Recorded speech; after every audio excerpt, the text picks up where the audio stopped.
없어요? 아니 그 쉬운 거를 100점을 못 받아? 하나 틀린 사람? 두 개. 세 개 틀리면 2등급 아니야? 갈 길이 멀구나 이거.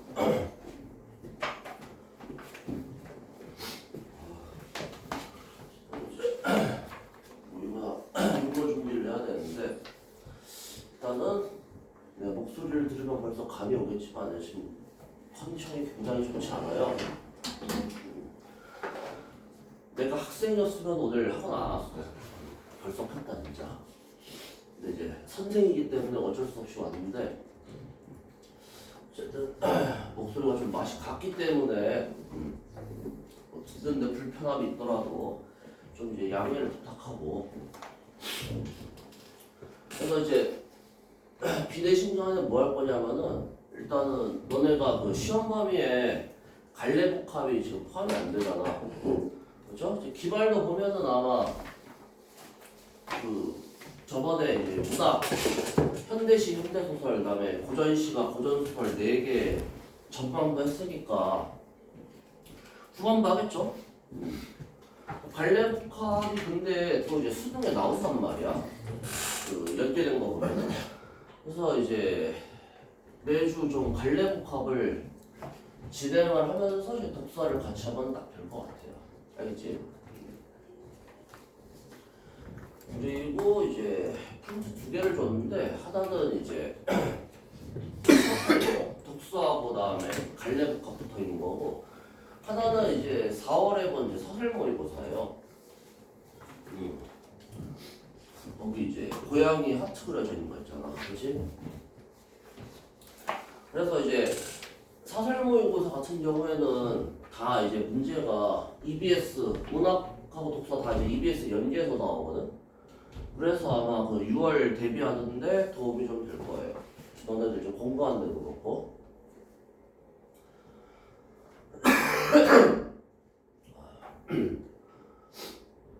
그래서 6월 모의고사 같은 경우에는 거의 수능하고 다른 게 EBS 연계가 거의 100%야.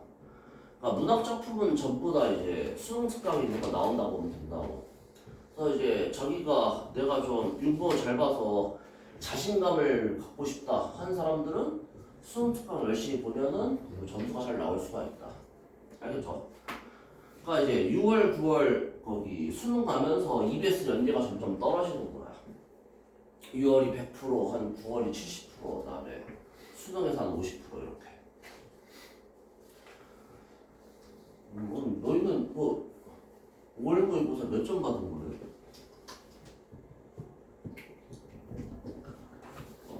사연이 몇 점이야? 여기서 네. 프라이버시 존중. 이게 내신 하다 보면은 애들이 이제 자연스럽게 이제 감다디가 돼, 감다디. 감이 다 뒤져버려요. 그래서 이제 감다사를 해야 돼. 감을 다시 살려줘야 돼. 그래서 지금부터 좀 더 감을 좀 살려봅시다.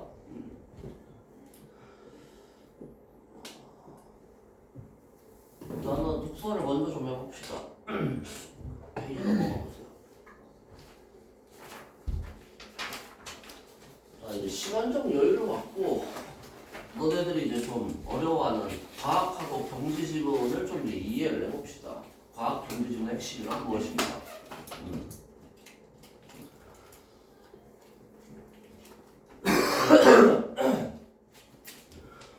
자, 그래서 이제 보면은 과학은 뭐를 다루고 있냐면은 이제 세상은 어떻게 작동하는 것인가 이거를 이제 다루는 학문이란 말이야. 자, 그래서 여기에서 이제 다 안 읽고 이제 중요한 것만 볼게요. 중요한 것만. 자, 과학은 이제 설명하는 학문인데 어떤 이제 결과가 나타나면은 그 결과가 이제 어떻게 일어나게 되었는가 그 원인을 밝히는 것이 이제 과학의 주 목적이란 말이야. 그래서 이제 원인과 결과, 조건과 변화, 입력과 출력 사이의 관계, 이 개념 간의 관계 밝히는 것을 중요하게 여긴 게 이제 과학이에요. 그래서 이제 과학에서는 A가 변하면 B는 어떻게 변할까? 이 개념 간의 그 관계 파악을 중요시하는 게 과학이란 말이야.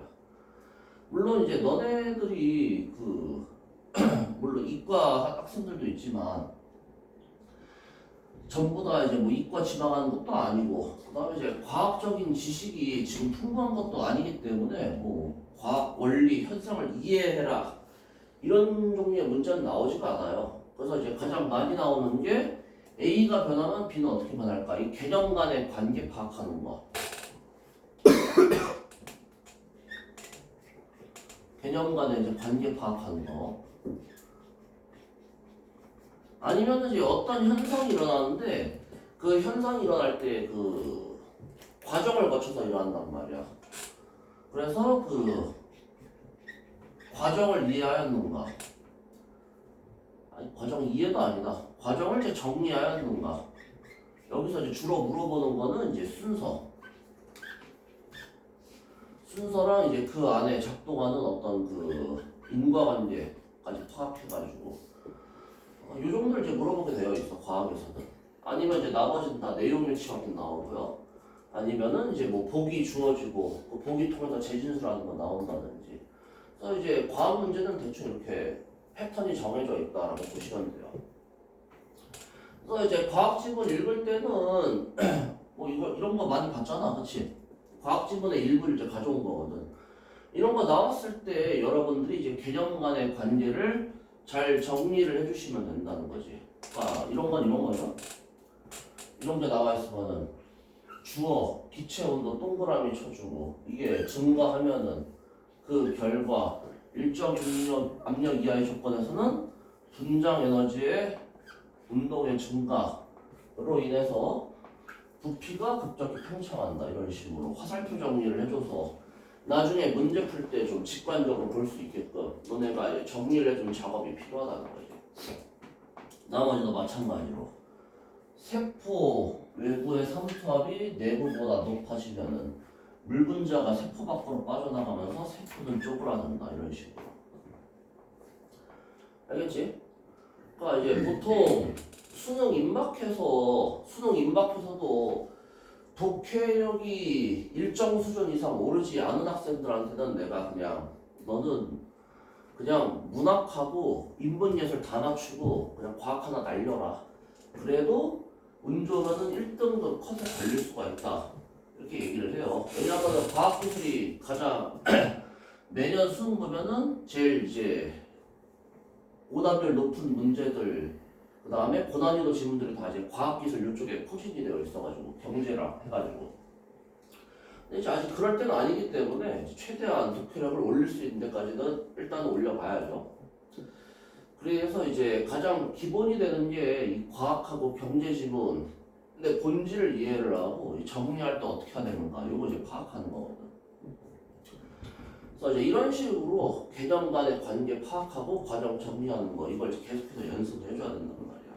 알겠죠? 그래서 뭐 내가 한 얘기 또 재진술하는 건데 그래서 이런 거 보면 다 어떤 변수의 변화가 다른 변수에 어떤 영향을 주는지 이거 보여주는 관계 구조를 이제 문장으로 그냥 표현을 한 거라고. 알겠죠? 그리고 이제 과학이잖아. 과학. 이거 이제 단순화 시켜가지고 도표로 너희들이 이제 직관적으로 알 수 있게끔 하는 거를 이제 주된 목표로 삼는단 말이야. 그래서 이제 시카고 기호 그래프 같은 형태로 많이 표현이 되고 그다음에 우리가 이제 표현을 할 수도 있는 거고요. 알겠지? 이게 이제 과학 지문이에요. 관계를 수학적으로 표현을 한다. 다음에 이제 경제도 마찬가지야 사실은. 이것도 뭐 내가 열심히 쓰긴 했지만 중요한 것만 봅시다. 자, 경제학의 본질은 얘도 마찬가지야. 어떤 변화가 다른 변화에 어떤 영향을 주는가.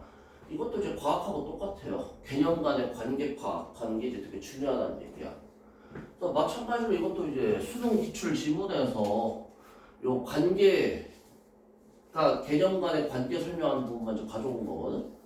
보면 이것도 이제 이런 식으로 기준금리를 이제 인상할 경우에는 단기적으로는 외국인 투자 자금이 유입되어 환율이 하락할 수 있지만 내수 경기가 위축되면서 장기적으로는 환율이 다시 상승 압력을 받을 수가 있다. 이런 식으로 이제 여러분들이 기호 화살표 같은 거 활용해가지고 단순화시킬 수가 있단 말이죠. 다음에 이제 또 마찬가지로 수출이 감소하면은 인과관계는 이제 정방향 화살표야. 이렇게 얘가 원인이고 얘가 이제 결과잖아. 수출이 감소하면은 기업의 외화 수입이 줄고 외화 수요가 상대적으로 증가하여 원화 가치는 하락하게 된다. 이런 식으로. 알겠죠? 자, 그래서 이런 식으로 이제 개념 간의 관계를 이제 내가 쓰는 방법 굳이 안 써도 돼요. 나는 이제 나만의 방법이 있다. 내가 내 방법이 나한테 더 잘 맞는 것 같다. 그러면 이제 그 방법을 써. 근데 이제 중요한 건 뭐냐면은 너희가 이제 어떤 방법을 쓰든 간에 이렇게 이제 주요 개념 간의 관계는 정리를 해줘야지 이 문제를 풀 수가 있다는 말이죠. 알겠지? 그래서 결국에는 경제학도 과학과 마찬가지로 변수들 간의 관계망 속에서 현상을 설명하는 그런 학문이다라는 거야. 알겠죠? 둘이 똑같아요, 본질적으로. 그냥 나오는 개념만 이게 이제 경제 개념인지 과학 개념인지 이 차이지 다 똑같아. 어떤 그 경제적 현상, 과학적 현상이 나타나기까 해야지 그 과정을 단계적으로 정리해야 되는 것도 그렇고 개념 간의 관계 파악해야 되는 것도 그렇고. 알겠죠?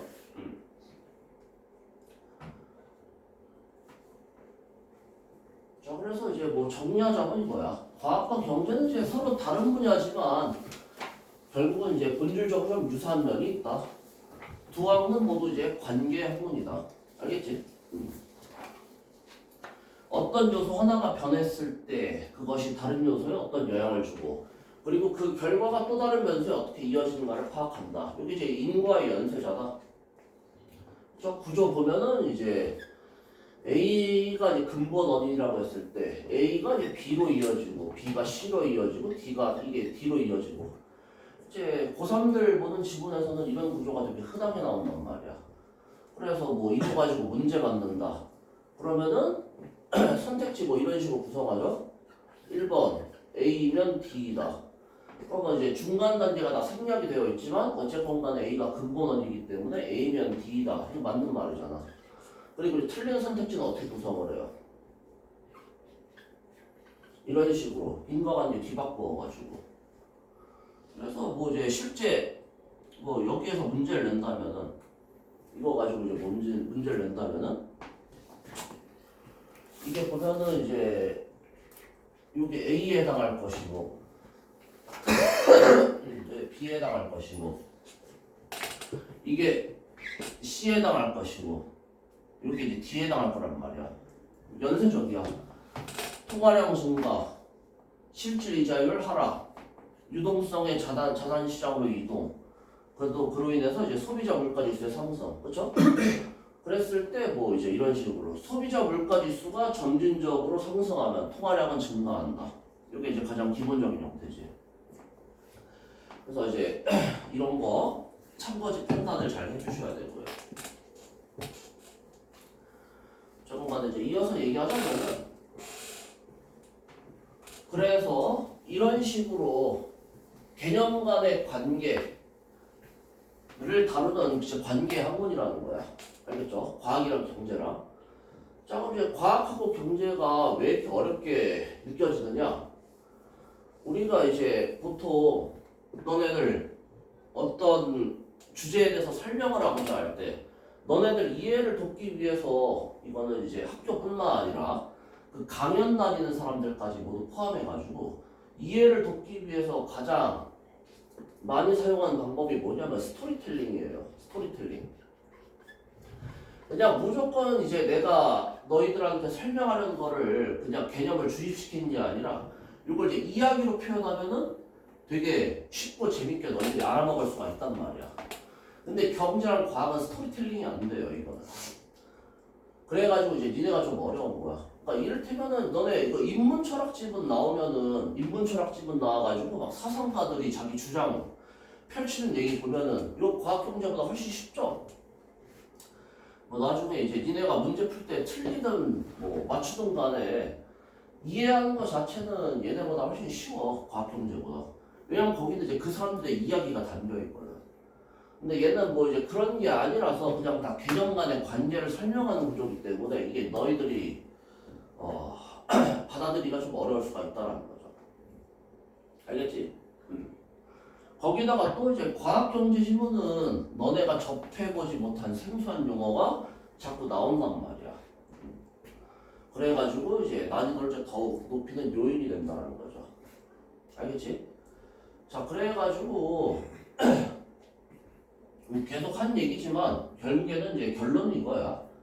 관계 자체를 정리해두는 작업이 반드시 이제 필요하다는 거죠. 그 내용을 제대로 정리하려면은. 그래서 이제 내가 크게 세 가지로 분류를 해봤어. 화살표, 부등호, 등호, 그다음에 비례기호, 요거 세 가지요. 화살표 아까 보여준 것처럼 이거 A가 커질 때 B는 작아진다. 뭐 A가 커질 때 B는 커진다 이런 식으로. 그리고 이제 앞에 오는 게 원인이고 뒤에 오는 게 결과라고 했을 때 이렇게 정방향 화살표로 인과관계 표시를 해주면 되고요. 그 다음에 이제 부등호랑 등호. A가 B보다 크다. 뭐 A와 B를 넣으면 C가 된다. 이거 외에도 뭐 A에다가 B를 빼면은 C가 된다. 이건 이제 주로 경리에서 많이 쓰죠.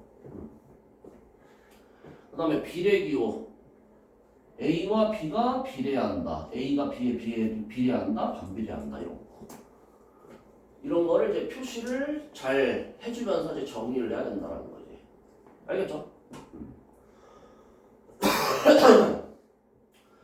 그리고 요거는 이제 과학경제 지문을 우리가 볼 때 하는 거고, 그 다음에 독서 지문 전반적으로 봤을 때 이거 이제 나한테 수업 처음 듣는 사람 많기 때문에 다시 이제 마인드부터 설명을 하자면은, 독서 지문을 읽으면서 너네들이 마인드 자체를 내가 이 지문을 한번 맛깔나게 읽어준 다음에 이해를 아주 그냥 정확하게 해서 문제를 풀어야겠다.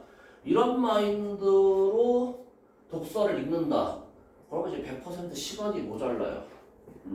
그래가지고 이제 점수가 나락을 가게 돼 있어. 니네 이거 이해 못해.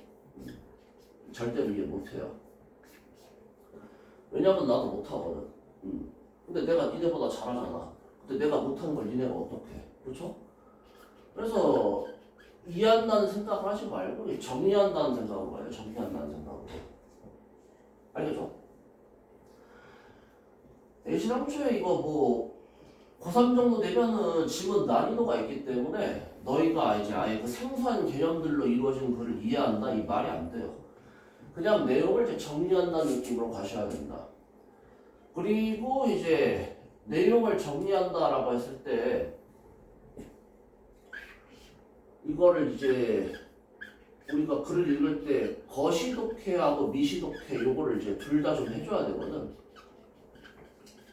거시 미시가 뭔지 알죠? 거시가 좀 이제 크게 보는 거고 미시가 이제 짜잘짜잘하게 보는 거고. 자, 그래서 이제 거시독해는 우리가 이제 흔히 이야기하는 이제 글의 구조화라는 거야. 이게 글을 이제 구조화시킨다. 이게 거시독해예요. 구조화시킨다. 거시독해. 자, 그래서 이제 이 글을 구조화시킨다라는 걸 어떤 느낌으로 받아들여야 되냐면은 이거 이해한 거 아니라고 그랬잖아. 글을 이제 정리를 하는 건데 어떤 식으로 정리를 하냐면은 1문단에는 어떤 내용이 있고 2문단은 어떤 내용이 있고 3문단은 어떤 내용이 있고. 그래서 우리가 이 글을 완전 이해한 게 아니라 정리해서 문제를 푸는 게 목적이기 때문에 문제에 있는 선택지를 딱 봤을 때 이거 내가 아까 전에 1문단에 이 부분에서 봤던 것 같은데 이런 거 이제 바로바로 찾을 수 있게끔 정리한 게 바로 이제 거시독해 하는 거야. 그리고 요게 이제 이거 하는데 이제 가장 기본적으로 필요한 스킬이 나 언제 없냐 이게 이제 역계요하라는 거야. 역계요하.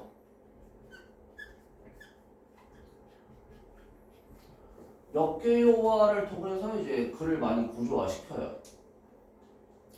역개요화가 뭐냐면은 개요 짜는 걸 이제 역으로 한다 이런 느낌이야. 니네 이제 그동안 글쓰기 많이 해봤죠? 글쓰기 할 때 니네가 제일 먼저 하는 작업이 뭐야? 주제 잡는 거고 그 다음에 이제 개요 짜는 거잖아. 그렇죠? 근데 이게 너희들뿐만 아니라 일반적인 글쓰기 할 때도 다 이제 개요를 먼저 짜거든.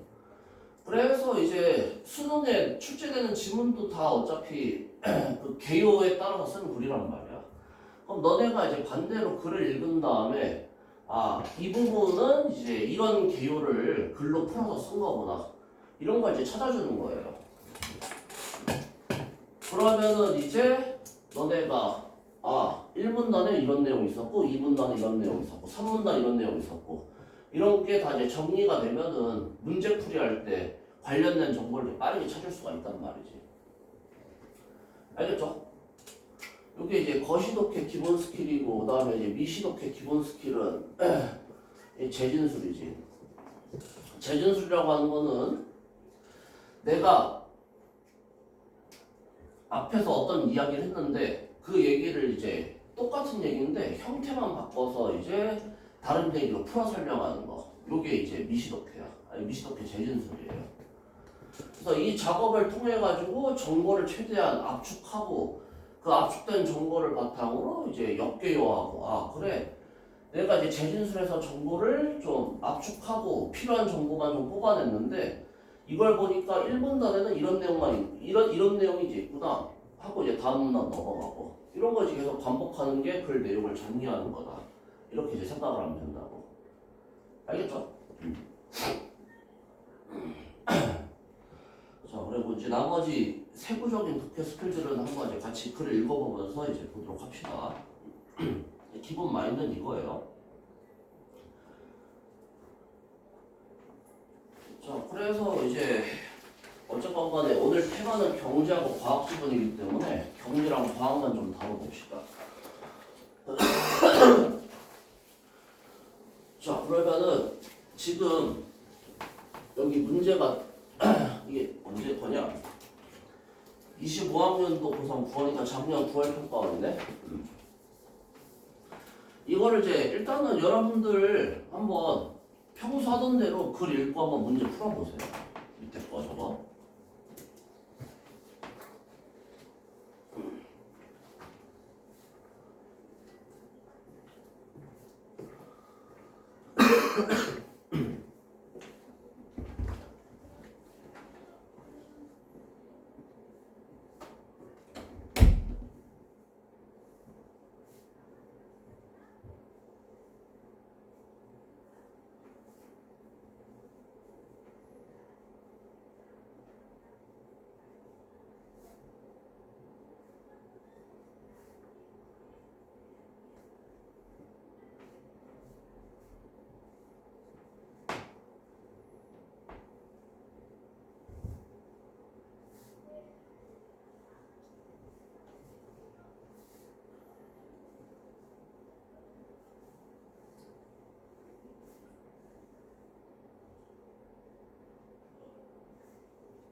같이 봅시다 이거. 자 보자. 일단 좀 같이 읽어볼게요. 블록체인 기술의 성능은 블록체인의 데이터가 저장된 속도로 정의된다. 오케이. 이걸 전체 화제가 이제 블록체인 기술 관련된 얘기인 것 같은데, 일단 이제 블록체인 기술의 성능에 대해서 다루고 있어요. 그러면 이게 이제 주요 개념이기 때문에 이렇게 이제 네모 표시를 해주시고, 뭐 네모는 동그라미든 알아먹을 수 있게끔 표시를 잘 해주면 돼요. 그 다음에 이게 이제 속도로 정의된다. 다시 말해서 성능은 속도로 이제 재진술이 될 수가 있다는 거야. 블록체인 기술의 성능, 속도 같은 얘기다라는 거. 다음에 뭐 단위 시간당 블록체인에 저장되는 데이터의 양으로 계산될 수 있다. 이거는 이제 앞에 내용 재진술이지, 그렇죠? 저장되는 속도로 정의가 된다. 저장되는 속도가 빠르면은 당연히 단위 시간당 블록체인에 저장되는 데이터의 양이 많을 수밖에 없으니까. 그리고 블록체인 기술은 여기에서 이제 공개형하고 비공개형으로 구분된다. 어떤 한 가지 개념을 분류했을 때 그 서로 다른 개념을 이제 다른 기호로 이제 표시를 해주란 말이야. 그리고 요 이제 두 서로 다른 개념에 대해서 공통점하고 차이점을 정리하는 작업을 해주면 돼요. 자, 그래서 공개형하고 비공개형이 있을 때 비공개형은 공개형과 달리 노드수에 제한을 두고, 그 다음에 일반적으로 공개형에 비해 합의 알고리즘의 속도가 빠르다. 속도가 빨라? 속도는 성능의 재진술이죠? 당연히 성능이 높을 수밖에 없겠지. 이런 식으로. 그래서 이제 역개요화할 때, 여기 1분단 블록체인 기술의 성능에 대해서 다루고 있었는데, 그거를 공개형하고 비공개형으로 구분해서 나누어서 이제 설명을 하였다. 성능은 속도로 재진술되었다. 이런 것들이 이제 요 1문단의 내용이었다라는 걸 너희가 알아두고, 그러니까 세부적인 내용 전체를 다 알 필요는 없고 이런 게 있었다라는 거 알아두고 이제 다음 문단 넘어가면 된다고. 그래서 뭐 역계요화를 시킨다면은 블록체인 기술의 성능에 대한 설명, 공개형과 비공개형을 중심으로 이렇게 나타낼 수가 있을 텐데, 이 역계요화가 잘 안 되면은 그냥 주요 키워드 표시한 다음에 나중에 문제 풀 때 공개형, 비공개형 관련된 정보 이거 1문단에 내가 표시를 해놨는데 여기서 찾으면 되겠다. 이 정도만 알 수 있게끔. 알겠죠? 그래서 이제 점점 이제 발전시켜 나가는 거야. 처음에는 이제 주요 키워드 표시하는 거에서부터 시작해가지고 나중에는 이제 완전히 완벽하게 역계요화할 수 있게끔. 자, 다음에 이제 지금 블록체인 기술을 공개형하고 비공개형으로 나눴잖아. 그리고 이제 비공개형은 공개형하고 달리 노드수의 제한을 두고 속도가 더 빠르다는 거. 이게 차이점이죠. 그럼 얘네들의 공통점은 뭘까?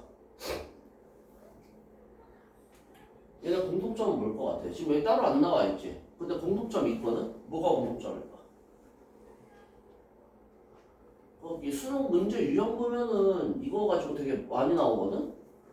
공개형하고 비공개형하고 전부 다 일단 블록체인 기술이에요. 그러니까 블록체인 기술에 대한 일반적인 설명이 공개형하고 비공개형의 공통점이 되는 거야.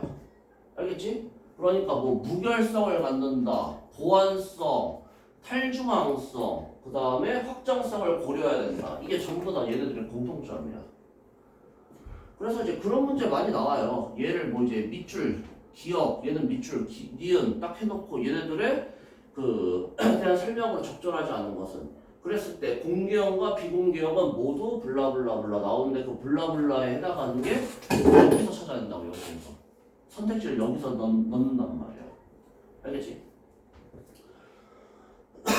이어서 봅시다. 다음에 데이터가 무단으로 변경되기 어렵다는 성질.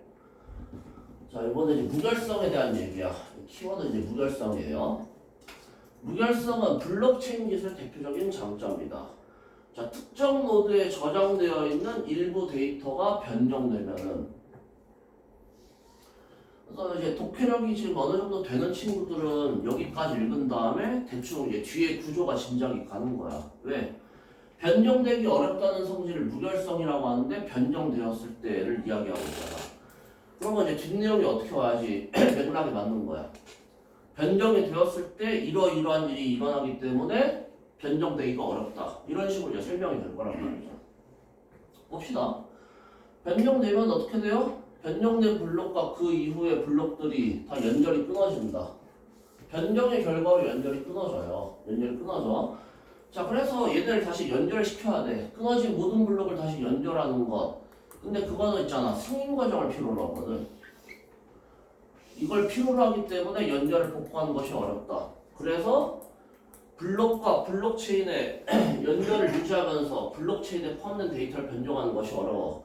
그래서 무결성이 높다. 다 재진술이죠, 결국에는. 핵심은 뭐야? 연결이 끊어지는데 그 끊어진 거 연결하려면 승인 과정 필요해. 그래서 잘 안 된다. 이 얘기예요.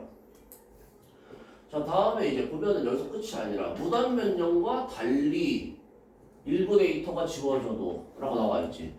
자, 그러면은 이제 무단 변경이라는 것, 변경하고 좀 비교가 되는 개념이 있다는 거야. 무단 변경과 달리. 무단 변경하고 비교가 되는 개념이 뭐야, 여기에서?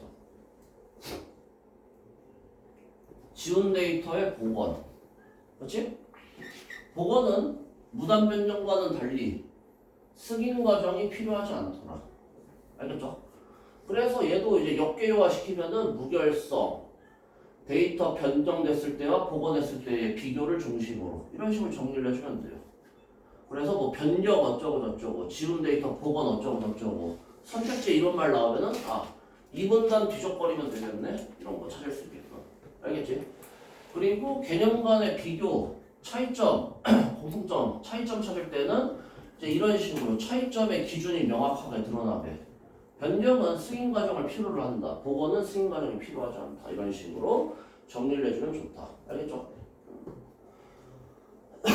네, 마지막 문단 보면은 블록체인 기술에서 고려해야 할 세 가지 특성이 있다.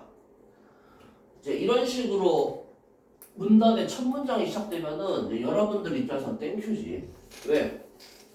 한번 이제 앞으로 글 내용이 어떤 식으로 이어질지 예측이 되고, 그 다음에 이제 너네가 뭐 중심으로 정리를 해야 되는지 바로 알 수가 있거든. 뭐 중심으로 정리하면 돼요? 당연히 이거 고려해야 할 세 가지 특성이겠지. 그게 뭐야? 보안성, 다음에 탈중앙성, 다음에 확장성. 여기 세 가지. 자, 그래서 뭐 보안성은 뭐 이렇게 길게 정의가 이렇게 나와 있잖아. 이거 이해하려고 하지 말고 그냥 넘어가요, 이거. 나중에 이제 문제 풀 때 살짝 보면 돼. 근데 이제 정리할 때 이런 건 해줘야 된다고. 아까 했던 거. 승인할 때 걸리는 시간이 줄거나 노드수가 감소하면은 보안성은 낮아진다. 이런 거 이제 표시를 해줘야겠죠. 그렇지? 개념 간의 관계 관련된 거니까. 다음에 이제 탈중앙성도 마찬가지로 여기 정이 나와 있고, 그 다음에 노드수가 감소하면은 탈중앙성은 낮아진다. 확장성도 뭐 이렇게 정이 나와 있고요. 그 다음에 노드수가 증가하면은 성능이 저하되므로, 확장성이 높다는 것은 노드수가 증가하더라도 성능 저하가 크지 않다는 것. 그래서 이제 여기까지 표시를 하면서 내용을 정리하다 보니까 지금 여기 고려해야 할 세 가지 특성 전부 다 뭐를 가지고, 이 개념 간의 관계를 뭐를 가지고 설명을 하고 있어? 보안성하고 탈중앙성, 그 다음에 확장성, 얘네 이제 개념 설명하는데 빠지지 않고 꼭 들어가는 개념이 있죠. 뭐야 그게? 노드수잖아. 그치? 그럼 이걸 바깥으로 빼가지고 좀 보기 쉽게 정리를 해보자고. 자, 노드수가 줄어들면은 어떻게 된다? 여기 보안성 낮아진다. 다음에 탈중앙성 낮아진다. 다음에 성능, 여기 이제 노드수가 증가했을 때 성능이 낮아진다고 하는데, 이거 이제 간단한 재진술이죠. 화살표 위치 바꾸기. 얘가 밑으로 떨어지면 얘는 당연히 위로 올라가겠지. 노드수 떨어지면 성능 올라간다는 얘기야. 알겠지? 자, 이제 확장성 높다는 건 노드수 증가하더라도 성능 저하가 크지 않다는 것. 그래서 이제 기술 변화 없이 확장성을 높이고자 할 때는 노드수를 제한하려고 한다. 왜? 노드수 늘리면은 성능 떨어지잖아. 그쵸? 그래서 지금 여기 맥락상 봤을 때 그냥 성능을 확장성으로 재진술해도 크게 상관이 없을 것 같아요. 확장성이 이제 성능 관련된 얘기이기 때문에. 그래서 이제 확장성을 높이기 위해서 노드수를 제한한다. 왜냐하면 성능 저하를 막기 위해서. 봐봐봐. 노드수 가지고 이것들을 이제 조절을 하는데 화살표 방향이 얘는 똑같은데 얘는 다르단 말이야. 그렇기 때문에 이 세 가지 특성을 동시에 높일 수 있는 방법이 아직까지 없다는 얘기겠죠. 알겠지? 그래서 이제 아까 알려준 것처럼 요거를 이제 개념 간의 관계를 정리를 한 다음에 이제 11번을 보는 거예요.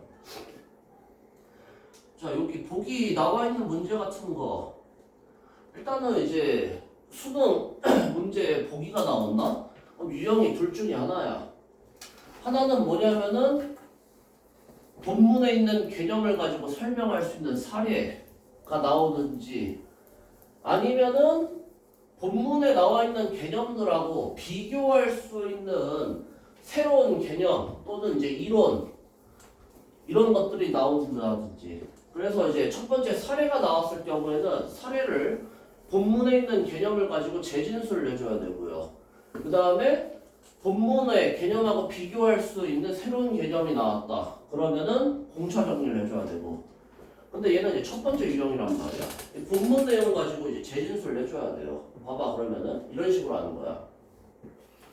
노드수가 10개로 고정되었다. 노드수 고정. 여기에서 이제 A 업체의 블록체인 기술이 뭐라는 걸 알 수 있어요. 노드수 고정, 비공개요. 얘네는 이전에 사용하는 작업 증명 대신에 속도가 더 빨라? 성능이 올라갔네? 나와 있죠? 성능 초과 달성. 한편 B업체는 최근 A업체보다 데이터의 위조 불가능성을 향상시킨 위조 불가능성 관련된 얘기 있어? 본문에 위조 불가능성 관련된 얘기 없죠? 그렇지? 없으면 일단 그냥 넘어가. 아는 것만 갖고 풀 수 있게끔 문제가 어차피 설계가 돼 있으니까. 자, 그래서 이 기술은 노드수의 제한은 없다. 노드수의 제한이 없어? 공개야. 그리고 현재는 200개의 노드가 참여하고 있다. 200개의 노드. 얘는 노드수 10개, 얘는 노드수 200개. 아까 노드수 가지고 블록체인 기술 세 가지 특성이 결정이 됐죠. 그래서 이제 여기까지 읽었을 때, 아, 그러면은 B업체 블록 기술은 A보다 뭐가 더 높다? 보안성. 다음에 탈중앙성 높고, 다음에 성능은 떨어진다. 파악할 수가 있단 말이야. 그리고 선택지 봅시다. A업체 블록체인 기술은 이전보다 확장성과 보안성이 모두 높아졌겠군. 성능 올라갔잖아요. 확장성만 올라갔어. 보안성 얘기는 우리가 알 수가 없고, B업체 블록체인 기술은 노드 수가 증가할수록 노드 수 증가하면 뭐가 올라간다고? 보안성하고 탈중앙성 올라가요. 확장성 떨어져. 잘못됐지? 3번에 B업체 블록체인 기술은 노드 수가 감소하면은 성능은 높아지고 탈중앙성 낮아지겠군. 이게 정답이네. 그렇죠? 3번은. 그래서 이제 개념 간의 관계 정리를 한 다음에 그걸 여기다 재진술하면 그냥 다 고를 수가 있어요. 뭐 이제 실제로 오답률도 별로 안 높지. 오답률 한 40% 정도. 예. 시험장에서 시간 재고 풀었는데 이 정도면은 그렇게 어려운 문제가 아니야. 이 정도는 이제 맞춰줘야지 그래도 어느 정도 점수가 나올 수가 있다라는 거고요. 다음에 두 번째 거. 이거는 이제 그 오늘 배운 거 그 개념 간의 관계 정리 요거에만 좀 집중하려고 지금 나머지 부분은 좀 뺐어요. 자, 4번 지금 빨리 한번 해봅시다.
잘했네. 야, 봐봐.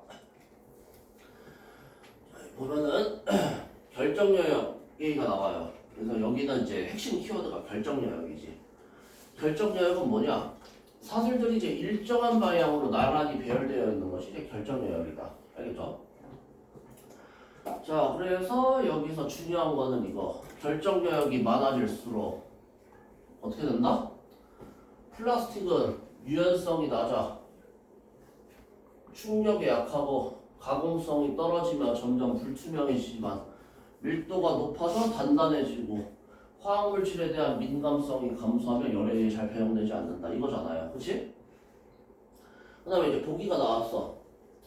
자, 보기 설명 결정 영역이라는 말이 나와 있지는 않은데 결정 영역에 대한 설명을 바탕으로 해서 가랑 나를 이제 재진술할 수가 있단 말이죠. 그치?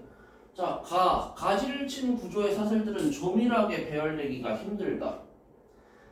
직선형 구조의 사슬들은 한 방향으로 서로 나란히 조밀하게 배열될 수가 있다. 이렇게 되어 있잖아. 그러면은 여기서 결정 영역이 재진술된 게 뭐야? 사슬들이 일정한 방향으로 나란히 배열되어 있다. 한 방향으로 서로 나란히 조밀하게 배열될 수 있다. 그러니까 나가 이제 여기 결정 영역 재진술이잖아요. 그치? 그리고 여기에 우리 결정 영역에 대해서 정리하는 거. 이거 활용해서 이제 문제 풀면 되는 거 아니야. 가는 뭐겠어? 가는 나하고 지금 성질이 반대니까 여기 있는 거 살펴 그냥 반대 방향으로 바꿔주면 되는 거고요. 그렇지? 이거는 답 몇 번 돼야 돼? 답이 지금 나는 화학물질에 대한 민감성이 감소한다. 보관용기에서 화학물질에 닿는 부분에는 가보다 나로 이루어지는 소리를 쓰는 것이 좋겠다. 그렇죠? 왜냐면 민감성이 감소하니까 얘가 더 낫다는 얘기 아니야. 근데 왜 이거 이렇게 오답률이 높을까? 이유가 뭘 것 같아? 이게 이제 그거야. 지금은 내가 너네들한테 여기에 집중해라. 이것만 보면 이 문제를 풀 수 있다고 요것만 떼서 줬는데 이거 이제 글 전체를 줬을 때 애들이 이제 이거 관련된 정보를 어디서 찾아야 되는지 못 찾아요. 왜냐하면은 지금 이게 바로 나와 있는 게 아니라 이거 결정 영역에 대한 정의 가지고 재진술해야 되거든. 이게 좀 생각보다 애들이 어려웠나 봐. 그래서 오답률이 되게 높게 나왔어요. 그래서 이것도 이제 결국에는 어떤 문단에서 내가 필요한 정보를 찾을 수 있느냐 관련된 거기 때문에 이것도 이제 역기호와 관련된 거든. 그래서 뭐 아직 여러분들 많이 안 늦었어. 아직 육문 보기도 전이고 수능 때까지 한 반년 정도 있기 때문에 읽을 때 좀 알려준 거 잘 써먹어가면서 최대한 이제 독해 실력을 이제 끌어올립시다.